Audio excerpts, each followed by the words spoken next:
Bringing in a perspective from a young person will give you the other side of the story, that this is what we need. So when you bring them in power, you're bringing them into a system that's preset. So just being open to changing that system, especially in terms of education, that's a huge focus that youth is very passionate about. The new development in not just things that affect youth directly, like climate change, but also in policy making. So development sector is doing a lot of that, but from a perspective that was preset, even if like 10 years ago. So things are changing pretty fast now, and young people have different perspective. They have different aspirations. They have different sort of crazy ideas, and I think there is just a need to welcome that more.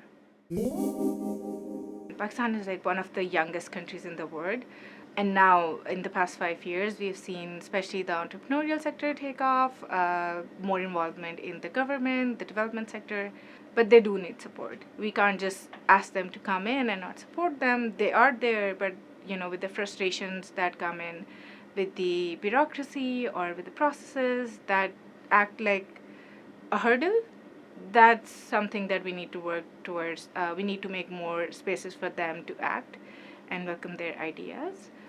So there is hope, and I pin that on youth. And I think in some contexts it seems unfair that they have so much work to do, but it's also an exciting challenge. When you're hiking a mountain, it's not just you. You have other people tethered to the rope. So you need to be aware that if you've made it to the top, just make sure that you take everybody along. I read something this morning that it is more possible that maybe a toxic environment will consume you before you change. So you just need to be aware that I'm here because I want to bring that change, and I want to bring everybody along. So it's youth for youth. You're not the only one in the fight, because you can't just think about yourself. There are 100 others like you. So collaboration, I think, is at the center of it. If you know something, there are people who know 100 other things. Bring them all together, bring them to the table, have conversations. I feel like having conversation is such an alien concept, even now. But having conversations with an open heart, just sit down, have those conversations again and again, reimagine ideas, and just collaborate. I'm very passionate about women empowerment and gender empowerment. When I see digital spaces being more populated by, like many other things, being more male dominant and also being a little unsafe, we want them to be safe. We want them to be safe not just for kids, but for everybody. So I think that's something that I want to work towards, and to see a bit of change in terms of education, in terms of opportunities. Not everybody is fortunate enough to go get a degree physically.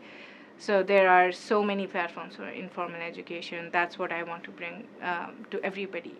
So I think digital spaces have a lot of potential.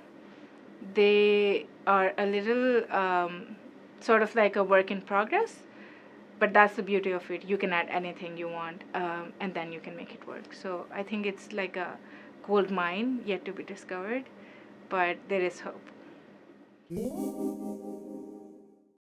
So I want to bring that back with me and make spaces more inclusive, not just to check boxes, but also to make them comfortable for everybody involved.